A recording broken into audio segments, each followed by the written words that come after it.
So having said that, I would like to take time to introduce the kind of meditation we are going to prescribe for this retreat as well as generally for this from the Nissarana Vanaya. As mentioned in these rules, the very first thing we are going with and doing with the Theravada tradition, and therefore whole retreat we can recognize as retreat of Satipatthana or establishment of mindfulness. So my duty is to just introduce mindfulness and to come out with suggestions to how to incorporate, how to be mindful in our retreat times. So as far as the mindfulness is concerned, it needs so much of introduction as well as the definition, because often we are unmindful. Therefore, whenever the mindfulness is introduced, it appearing something abnormal. It is not in our day-to-day jargon, in our day-to-day activities. So therefore, mindfulness all the time needs kind of a definition. So to make it simple, whenever someone is be here and now, that is, we can, in pragmatic terms, we can say mindful. So throughout the time, we try to individually to be here and now. To achieve this, we come out with 3 methods.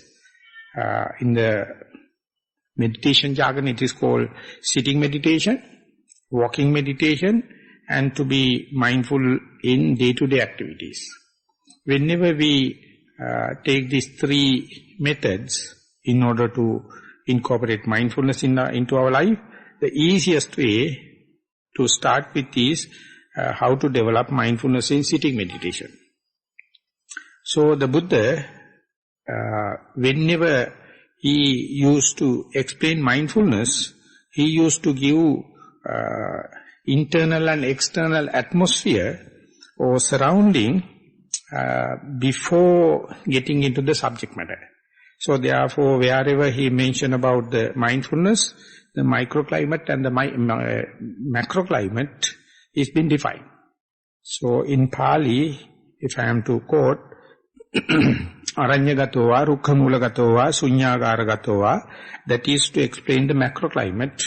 It is just like a operation theatre to have the facilities to have for a successful operation, surgical operation. Likewise, the Buddha says for this mindfulness, for this meditation, the best place is to entering into a forest. The second thing is the best vibration you get under a tree. The third one is a solitude place. So whenever you all traveling from all the corners of the world, you all prefer to have this forest. So that is because we have the sense, we can feel it. The forest is the best, and that is being prescribed by the Buddha also. In absence of the thick forest, we can go under a tree or a place like this. This is called a solitude because this is free from the beings, those who are in the sensuous pleasure. So we each other must make it sure we did not come here to indulge other sensuous pleasures. Therefore, to make the atmosphere, to make the vibration better, we each and every must refrain from this sensuous gratification and the indulgence. So therefore, we must maintain this atmosphere.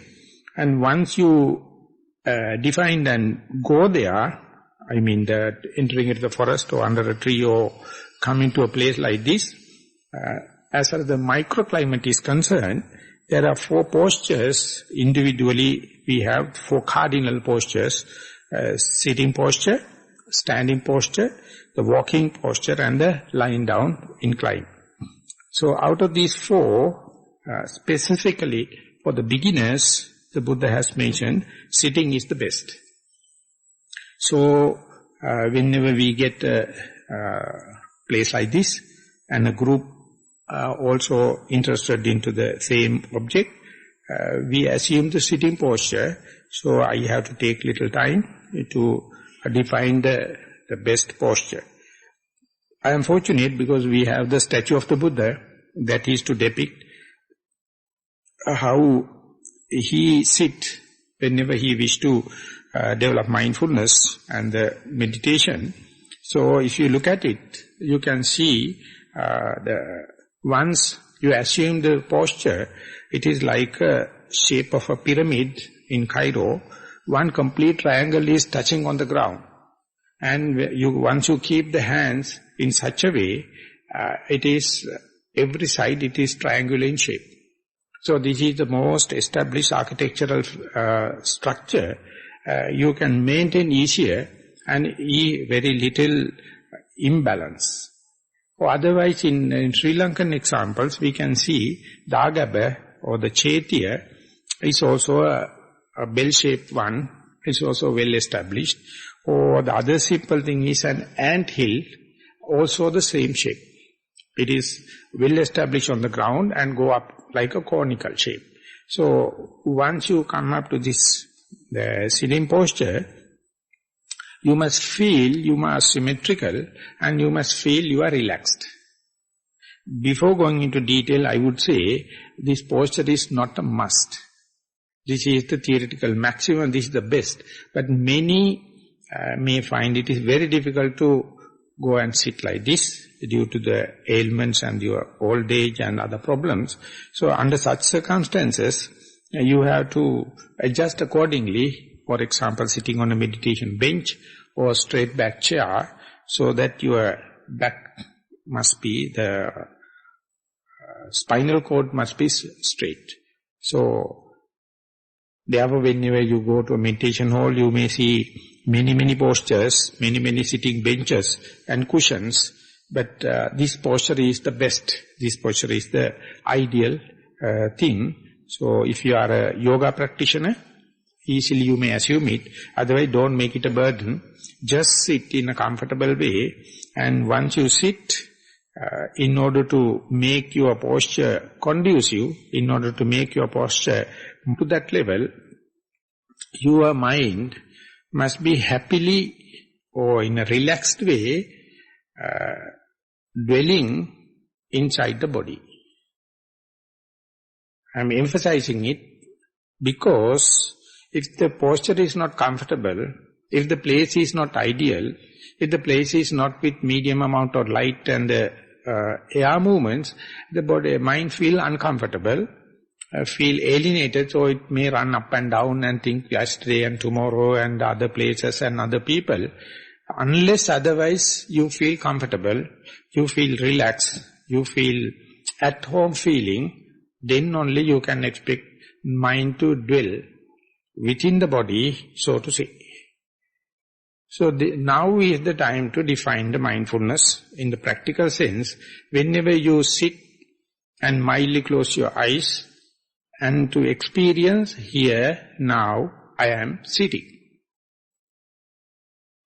Or you can say, here now I am.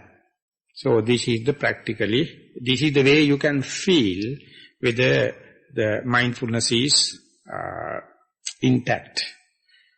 So if it is not so, if the mind feel uncomfortable, so you have to understand your preparation, your groundwork is not up to the mark, so it is just a common sense to make it comfortable, make it relaxed, so that mind naturally will come and rest, dwell on the body.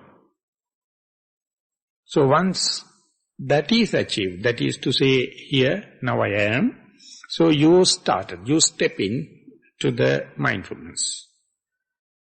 To make it more emphatic or dramatic, I would say, if you are to keep the mind for a split second, thought moment, and to recognize that now I am here, you have to forget about the rest of the world. This is the biggest generosity, biggest generous action, generous thought moment you are entertaining. If you have any kind of a reference to the world or thinking about the yesterday and tomorrow, other places and other people, mind will never come and rest on this particular the alignment, so to say, here now I am. So each and every thought moment, experiencing, appreciating, here now I am means you are increasing the number of thought moments on the mindfulness, and you are ready to forego the whole world.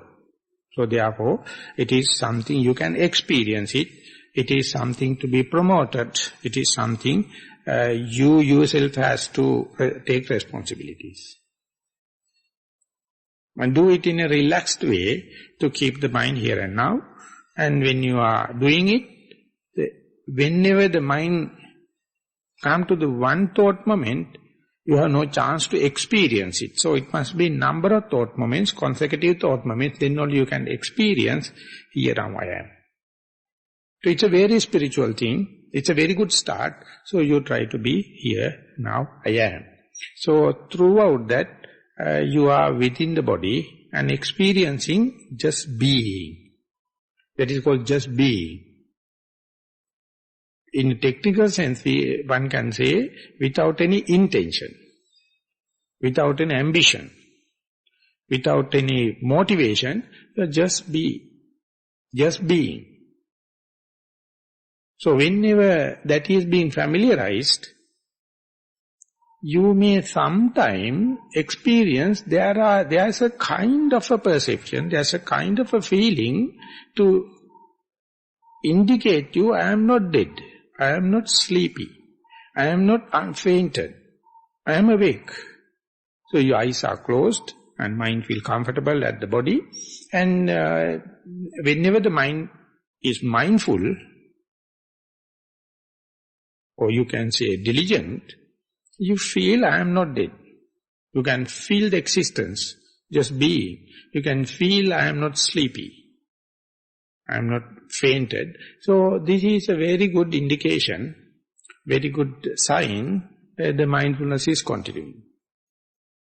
So there the Buddha step in and he suggests, whenever the mind to experience this here now I am moment, experience not dead, not sleepy, not fainted, the breath, the movement of air appear like the intrinsically the bare minimum action, bare minimum activity of the involuntary muscles to maintain the life continuum. So some people at that moment will understand, in order to make sure that I am not dead, I am not sleepy, I am not fainted, the air movement. So that is a very good sign if you are to understand this respiration. You can see this is the indication, the bare minimum indication that I am living. I am living in the present moment. Then onward, lot of techniques, lot of methods and all the things are coming. So up to that moment, you must make the mind as clear as possible, as liberated as possible. Don't try to chase behind this method and that method. And that is the way you make the meditation very simple. Meditation becomes very straightforward. So you feel the living, the being. Sometimes with the rest, with the help of the breathing, or sometimes maybe without that also. So to make the long story short, if you are to feel the breathing, you must make sure it is not forced breathing. You must make it sure it is happening through the involuntary muscles and it is happening in a natural way. Because many yogis, due to their too much of tension and too much of expectation of the results and kind of thing, chasing behind, and ultimately they start artificial breathing and the forced breathing, and end up with headaches and tensions. So therefore, make it as natural as possible. If the breath is not appearing, well and good, you make sure here now I am. If the breath is happening, there are a lot of steps you can go forward, therefore it is good sign, but don't try to chase behind it. Or don't worry thinking that I can't feel the breath. Supposing that you have the feeling, you have the contact with the breath, you let the breathing to take place in the natural speed and natural momentum. And there, if you are sharp enough, you may see the air movement and the breathing process, active process, is usually happening in your upper part of your body. And the lower part is just giving the anchorage to the upper part. So, if you are to recognize that, you can simply forget about the lower part of your body and bring the attention to the activity of breathing, even though it is you are not doing forced breathing. So, in order to bring the attention to the body, you have to forget about the whole world. If you wish to bring the attention to the upper part, you have to forget about the lower part. So you have to understand the mindfulness is always relative. You have to be forgetful about something, then only the mindfulness becomes very sharp, very focused and very concentrated. If you are forgetful, if you are let go, the whole world, your mindfulness on the body will be very bright.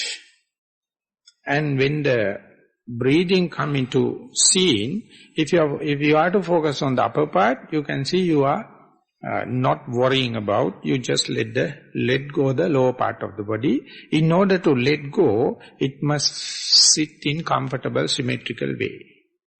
That is why at the beginning you set it in a comfortable way. So suppose now we are to see natural breathing on the upper part of your body.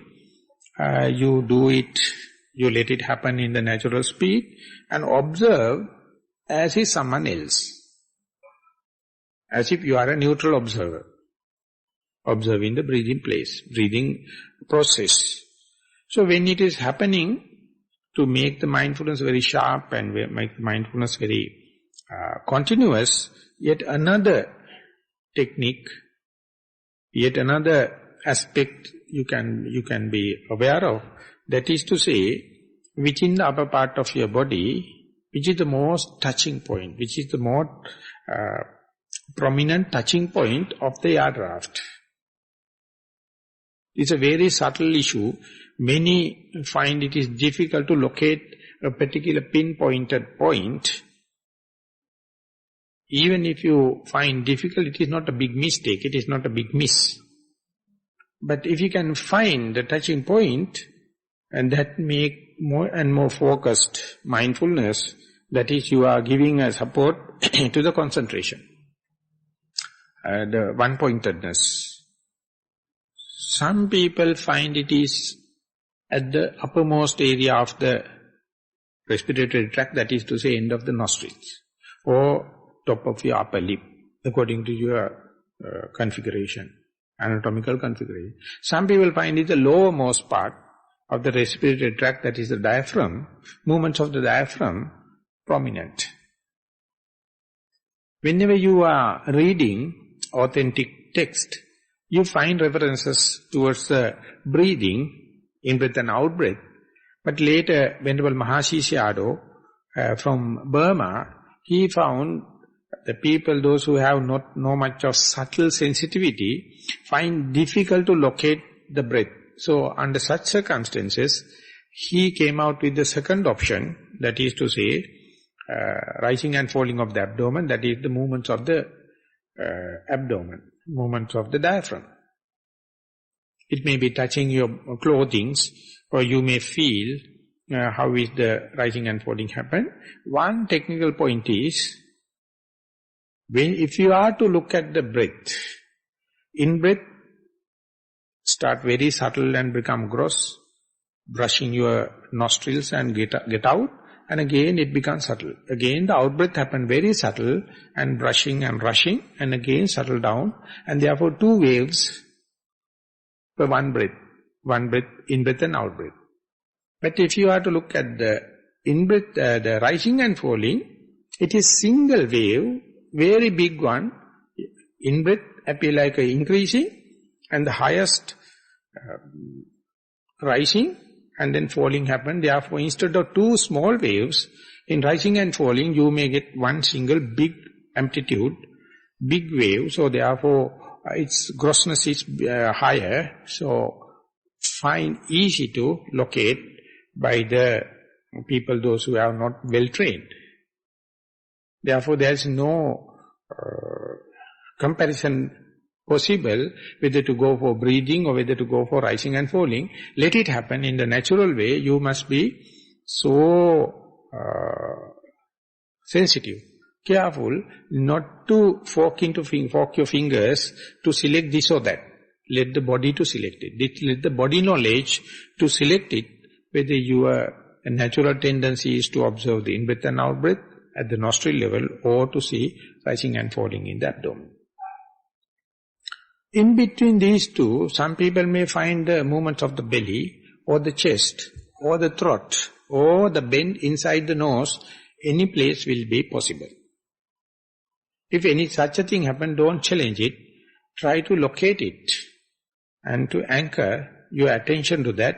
So that means you are focusing into that point and forgetting about the whole world. That is, in the Buddhist presentation, is called one-pointedness. That is to say, you start with the whole body and bring the attention to the upper part and bring attention, if possible, to the rising and falling, the abdominal movements or the nostril. So now you know your attention is so sharp. So more and more you keep this point of touch longer, more and more you will be sharp in the mindfulness and very shortcut to the concentration. But this may be too much for a beginner. But without giving the whole total picture, I can't give the emphasis. That is why I try to give 3 stages: whole body, upper part of the body, and the touching point. And if you excuse me, I will give some more information that will be more digestible for the experienced yogis. That is to say, whenever, for example, if you take the breath as your object of meditation, primary object, when the breath is taking place under your very nose, that means the full diligence, full vigilant, and mind is fully mindful. There are 3 facets, 3 things can represent the single process of so-called breathing. One thing is your touching point. You may see my breath is mostly touching the left nostril, right nostril, end of the nostril or top of the lip or whatever may be. And the second thing is, you are sure your mind is not wandering off with the sounds or thoughts or pains. Mind is with the breath. These two are generally easy to understand. But the third point is, if you are so sharp, if you are so diligent, if you are so vigilant, you may so clearly experience the in-breath versus out-breath. When the in-breath happens, you clearly can discriminately, discreetly, delimitedly say this is not out-breath. That is the subtlety, that is the sharpness, that is the diligence you are aiming at. So when the out-breath happens, your mind will so sure, you may see it is out-breath, it is not the in-breath, it is not the sound, it is not the pain, it is not a thought. So now your maintenance of mindfulness is just like a tightrope walking. Any single cracking sound or any pain, any thoughts can distort you. So therefore you must not be short-tempered. You must expect them whenever you are trying to keep the attention with the touching point and keeping on the breath and clearly, discreetly understanding in-breath and out-breath.